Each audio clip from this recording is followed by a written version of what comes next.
Hello and welcome to this week's edition of Sports 360 Degree, where we bring you the most compelling stories and in-depth analysis from the world of sports.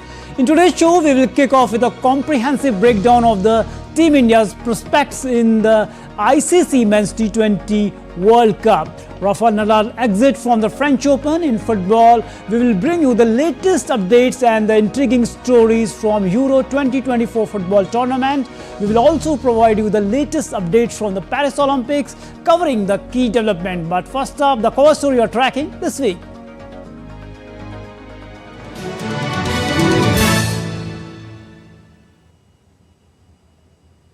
Cricket's biggest tournament is making its way to North America. The United States and the West Indies are set to host the 20 teams in the ICC Men's T20 World Cup 2024 from June 1 to 29. The tournament has been expanded to include 20 teams for the first time, up from the 16 teams in the 2022 edition. The 20 teams will be divided into 4 groups, and following the round-robin matches, the top 2 teams from each group will advance to the Super 8. The 4 teams in each group will play against each other once in the Super 8 phase, and the top 2 teams from each group will advance to the semi-finals. Here is a detailed report of the upcoming T20 World Cup. The ICC Men's T20 World Cup 2024 will get underway on June 2 in the USA and the West Indies. The showpiece T20 event will feature as many as 20 teams for the first time in the history of the sport. The USA will also co-host a cricket tournament of such magnitude for the first time. The first match of the tournament will take place between USA and neighbours Canada in Dallas on June 2. England will enter the T20 World Cup as the defending champions, having won the title in 2022, beating Pakistan in the final in Melbourne. Co-host West Indies, meanwhile, will look to put behind the disappointment of their forgettable ODI World Cup campaign last year in India. The men in blue will also look to start afresh after the conclusion of the Indian Premier League. 20 teams have been divided into 4 groups of 5 teams each in the group stage of the tournament. They are Group A: India, Pakistan, USA, Ireland and Canada. Group B: England, Australia, Namibia, Scotland, Oman. Group C: West Indies, New Zealand, Afghanistan, Uganda, Papua New Guinea. Group D: South Africa, Sri Lanka, Bangladesh, Netherlands and Nepal. In the initial phase of the tournament, 5 teams in each of the 4 groups will play against each other once in their respective group. Teams finishing in the top 2 positions will progress to the second stage of the tournament, which is called Super 8s. The remaining 3 teams from each group will exit the tournament. The Super 8 stage will see the teams again being divided into 2 groups of 4 teams each.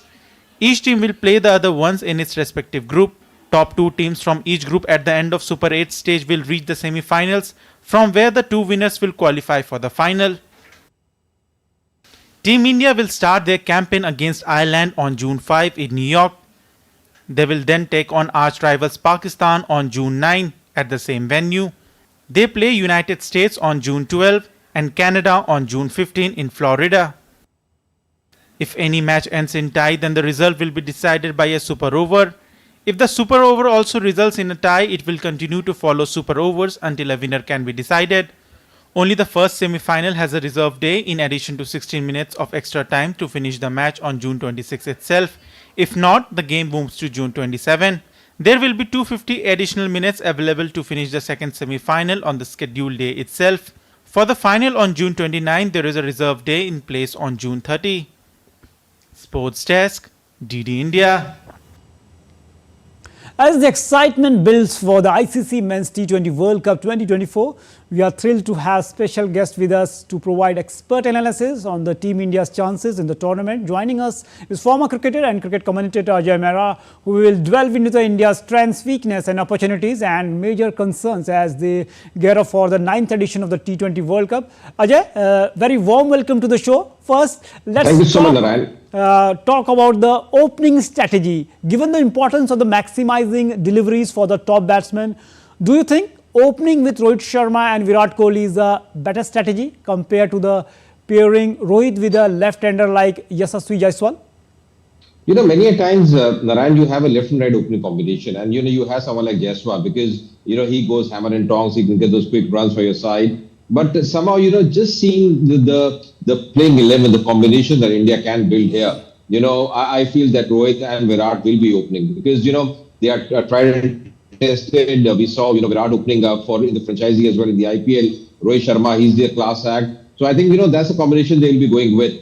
And Jaiswal, I feel, probably if, things click later on, then he might get an opportunity. But I think initially you'll see this phase where the initial matches that it's going to be Rohit and Virat Kohli. But, I always favor a left and right combination. Somehow I think you have to get the combination right. And, as far as India is concerned, they have some, good batters in the rank. They have Suryakumar Yadav, they have Rishabh Pant, they have some good finishers. But, I think the experience of Virat and Rohit that might, be utilized here and they might open the innings. Definitely, as you said, that the experience of both the veterans can be utilized here because it's been very long. India has not a ICC tournament. Now, let's talk about the selection decisions. What are your thoughts on the omission of Shubman Gill and Rinku Singh? How might their absence impact the India's batting lineup?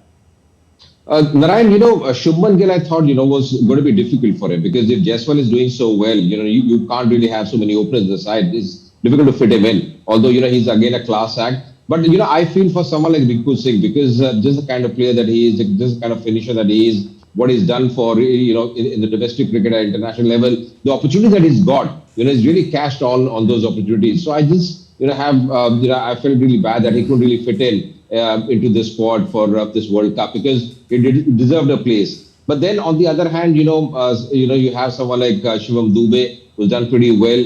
But, I think that was just the edge that Shivam Dube got because of his bowling, Narayan, because he can bowl some handy overs as well. And T20 is, such a game that you need, 1 or 2 overs in between to fill in those overs. So I think that's where Shivam Dube really,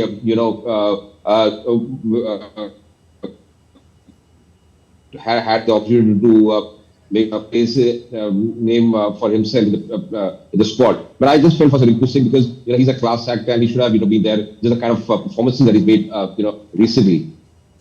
True, we know that the kind of inning Rinku Singh in the past has played and everyone was hoping that he will be in the squad, but he is in the reserves. And if you talk about Suryakumar Yadav, if his form is also a matter of concern despite being the world's top-ranked T20 international batter, Sky has shown inconsistency. Do you believe he will be able to justify his place in the team and deliver in the crucial matches? If we talk about his form in the ODI World Cup also, he was off colour.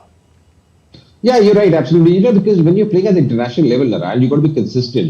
That's the name of the game. If you're just performing in one innings and failing in 4, team, it's not really benefiting the team at all. So I feel, Suryakumar Yadav now, because he's got opportunities, he's got experience behind him, he's done well. I think, they have to really, see that he, makes a case for himself and he performs for the side. Because, time and again, the team is, really wanting him to do well. We saw in the World Cup as well in India, again, very patchy his form has been. And he hasn't been very consistent at all. So, I think, because India are dependent, he's a good player. We all know that. He's a dasher. He can get those big runs. But at the end of the day, the important point you also made was consistency is very important. Sometimes you also feel, Narayan, that when you're batting, at 5, 6, that's not an easy spot. Because you don't get too many opportunities, don't get too many overs, too many deliveries. Sometimes you get those opportunities. You get a few, overs. You come in at in the 11th or 12th over. But again, because he's been in that position, he's been forming that position. I feel he really has to make a case for himself. Definitely, we know that the kind of talent Suryakumar Yadav is, and if he plays the way he plays the T20 format, definitely it's going to be too difficult for the opponents. But now talking about the bowling, the India's bowling concern, with only 3 frontline pace bowlers in the squad, how critical is Hardik Pandya's fitness and ability to bowl to his full quota overs for the India, considering his fitness and considering India's selection of 4 spinners? Which combination of spinners would you prefer to see in the starting lineup? Narayan, now you mentioned a very important point. That's very important that India has gone with 4 spinners in the squad. Now, the reason for that is the Super 8 matches are going to be played in And in West Indies, we all know that will be turning. There might be some help for the spinners. And the initial matches, the India play are going to be New York, 3 matches, then they go to Florida. But, just seeing the scenario and just seeing the later part, the matches that are going to be played, that's the reason that probably, India have gone with those 4 spinners. And now you mentioned about the spinners that India might go in with. I feel it's going to be probably Jadeja. Jadeja is going to be a certainty for me because he's a brilliant fielder. He can bat as well. And then it's going to be a choice between Kuldeep and Chahal. Seeing the opposition, if you just have those teams that are playing spin well, then you might just go in with Kuldeep as well. Just that because he can disguise move, being a Chinaman bowler. So that's what India might go in with. But seamers, Bumrah is there, Siraj is there, Arshdeep is there. I think Bumrah and Arshdeep, they might get the nod because Hardik is going to be a very, very important cog as far as the Indian team is concerned. He'll have to really perform. He has to bowl well because he's got to lend the support as a third seamer in the side. So, for me to start up, because Arshdeep, why I'm doing Arshdeep and not Siraj is because Arshdeep is left-arm seamer, because that left-arm seamer, that angle that he creates, it's always more difficult for a right-hander than a right-hand bowler. And Siraj, he was up and down. He bowled well in patches in the IPL as well. So I'll definitely go with Bumrah and Arshdeep to start the proceedings, the opening matches. Definitely, as you said, that it's important for India to have a balanced bowling. And in spin department, we have 4 spinners, and we are hoping that, as you mentioned, that pitches are according to that in the North America. Now, the most important aspect, considering the Team India, handling pressure. India's performance in the knockout stages has been inconsistent in the recent ICC tournaments. And what strategies should the Team India adopt to overcome this jinx and maintain the composure under pressure? That is very important aspect, as you also know that.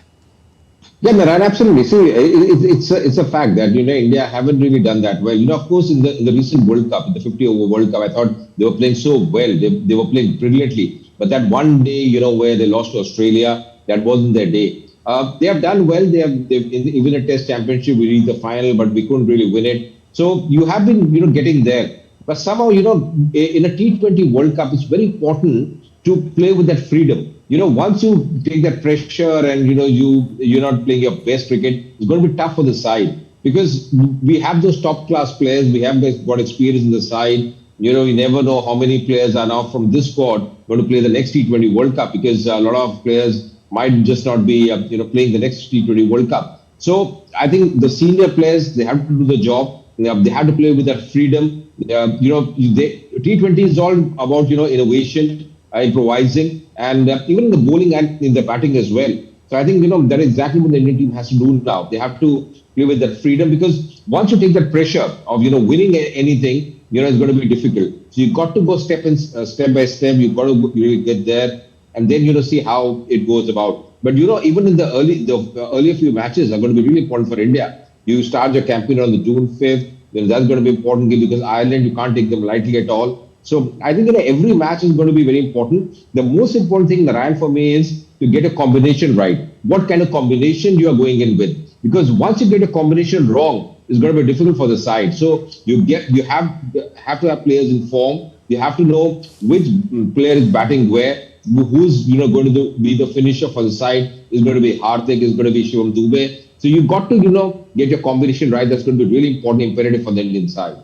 True, as you mentioned that getting the right combination is very important for any team, and definitely we hope that the Indian team will get the right combination here because it's very, very long that India has not won a ICC tournament. Ajay, talking about the impact of pitch condition with the expected slower pitches, especially in the US, how do you see this influencing India's team composition, especially if you talk about in the bowling department, especially in the spin department, who is going to take over? Naraj, that's a very good question, because in West Indies, surfaces are going to be different. Because I feel there's going to be help for the spinners. We all know that West Indies because are not the same that were in the 60s or 70s or in the 80s. Now, is a lot of spinners get an advantage as well in West Indies. In North America, they are dropping wickets. So they have been, we have to see what kind of clay it is, how they're going to play. And this is exactly what Rohit Sharma also mentioned. When the Indian team landed there, that we have to assess the conditions there, what kind of surface it is. And that's the reason the practice match as well against Bangladesh, that's going to be really important for India. So overall, I think, in North America, you see a bit of bounce as well, but in West Indies, certainly there might be more help for the spinners, as the matches progress, because there's going to be wear and tear. And also the fact that in West Indies, when you're playing there, the grounds are too big. And also the fact that, the rain intervenes a lot. So it's going to be a very tricky proposition for the side, because, once you're chasing, DRS always, DLS method always favors you. So I think, you have to take into those small things into account, and I'm sure Rahul Dravid and company would be looking into that as well. True, the way you have explained the things, and we appreciate your joining and helping our viewers to know how the tournament will pan in the America and also as in West Indies, because first time it's a new territory for the players also, because playing in America will be a different ball game for all the teams. Thanks, Ajay, for joining us and giving a perspective of the ICC T20 World Cup. Thanks a lot. The ICC has granted official list A status to the major league cricket matches in the US in only its second edition. The International Cricket Council's decision comes a week before MLC commences its second season, and less than in a week before the Americas host cricket's showpiece event, the T20 World Cup. The ICC move makes MLC as the official T20 and America's first world-class domestic tournament. The official status to MLC means it will provide local US players and upcoming stars of the game the opportunity for the international recognition, furthering the development of the domestic talent in the country. Now shifting focus to football, French forward Kylian Mbappe won the Best Player of the Year at the Globe Soccer Awards Europe ceremony in Italy, and the French forward got the better of Real Madrid player Vinicius Jr. and Jude Bellingham, two players he is rumoured to play with the next season, with a move from PSG reportedly expected. Other notable awardees were Mikel Arteta, who won Premier League Coach of the Season, Girona's Michel getting the La Liga coaching prize. Barcelona and Man City won the Women's and Men's Team of the Year accolades respectively. It's always an honor for me to be here with you guys. Another trophy, individual this time. It's always a pleasure. I want to say thank you to my club. I think my president is here. Thank you for everything. This amazing club, the best in France, one of the best in the world. Big honor to play for this club. Amazing season. We won many trophies. I want to say thank you to my teammates, to everybody who helping me, all the guys on my team also. It's always great to see that everybody can recognize your game and part of this game. Meanwhile, Germany's sports director Rudi Völler on Monday said that Germany's victories over France and Netherlands in March showed the Euro 2024 hosts have every right to consider themselves among the title favourites at the start of a short training camp in Thuringia before moving to their tournament-based camp in Bavaria next week. Völler told news conference that the Germans had shown signs of real improvement. The three times European champions have failed to make any impact in the international tournament since their 2014 World Cup win and are desperate for a strong showing in front of their own fans. They crashed out in the first round of the last two World Cups and did not make it past the rounds of 16 in the last European Championship held in 2021. Now, 14-time French Open champion Rafael Nadal crashed to his earliest exit at the French Open after a 6-3, 7-6, 6-3 first-round defeat by fourth seed Alexander Zverev. Zverev became the only third man to beat Nadal at Roland Garros after Novak Djokovic and Robin Soderling. Many believe that this was his final appearance at the French Open, but set aside his retirement talks. The 22 times major champion, who won Musketeers Cup for the first time in 2005 and last raised the trophy in 2022 before a serious hip injury derailed his career, had previously said that this year could be his final on the tour. Meanwhile, two-time NBA champion and member of the Basketball Hall of Fame Bill Walton died on Monday. Bill Walton, whose brilliant but injury-riddled career led to a second act as a free-spirited broadcaster who waxed philosophical on the air, died at the age of 71. Walton had a prolonged battle with cancer and was surrounded by his family when he died. US President Joe Biden welcomed the Kansas City Chiefs to the White House on Friday to congratulate the team for their back-to-back Super Bowl wins. Biden welcomed the Super Bowl 58 champion to the White House as a part of the yearly tradition. Biden congratulated the team for their resilience on the field, also for the team members' reaction during the celebratory rally after their win. Biden briefly donned the team helmet handed to him by Chiefs head coach Andy Reid before mingling in the crowd. 20 years to win back-to-back. Winning back-to-back. I kind of like that. After starting this season red hot, you all had your share of struggles. And when the doubters questioned whether you could pull it off again, believe me, I know what that feels like. But anyway, but I don't think anybody is doubting you now. You fought hard. You kept the faith. 3 All-Pros, 3 Pro Bowlers, 3 resilient offense, top defense led by one of the best coordinators in the game. Meanwhile, Indian boxer Nishant Dev qualified for the 2024 Paris Olympic Games on Friday after defeating Moldova's Vasil Sabatari in men's 71 kg quarterfinal at the World Boxing Qualifiers. Nishant secured a unanimous final victory, becoming the 4th Indian pugilist to qualify for the Paris Olympics. He has been dominated all tournament, landed sharp and accurate punches. The Indian was more composed and used his punches judiciously. Dev is currently the only Indian male boxer to make it through to the Summer Games. The Paris 2024 Olympic torch was lit on Friday on top of the Mont Saint-Michel Abbey, one of France's most visited tourist attractions. The torch traveled from Cherbourg and Cotentin to the Granville to the UNESCO World Heritage Site, with the torchbearers including French astronaut Thomas Pesquet. Some 1,500 torches will be used for the Olympic relay, which began on May 9 and set to conclude on July 26. Around 11,000 torchbearers in total will play their part, carrying the flame to its final destination in Paris.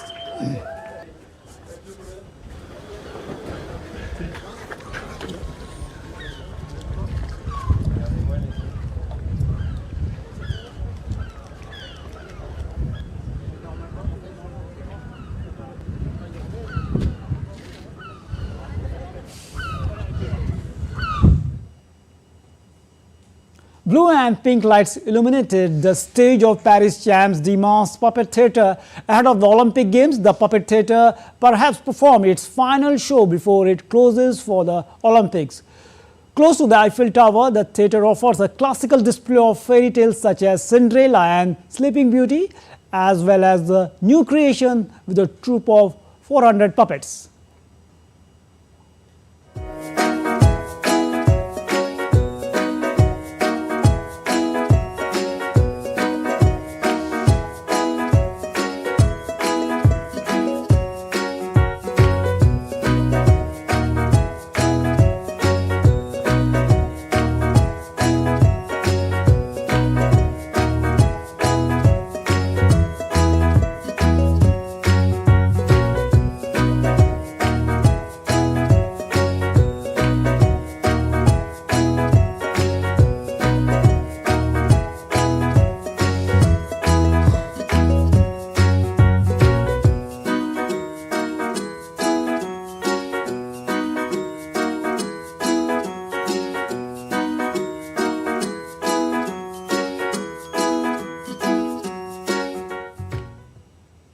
So that's all in this edition of the Sports 360 Degree. We hope you enjoyed it. Join us every week as we bring you the pearls of the sports world. Until then, stay healthy and keep cheering for your favorite athletes and teams. Namaskar.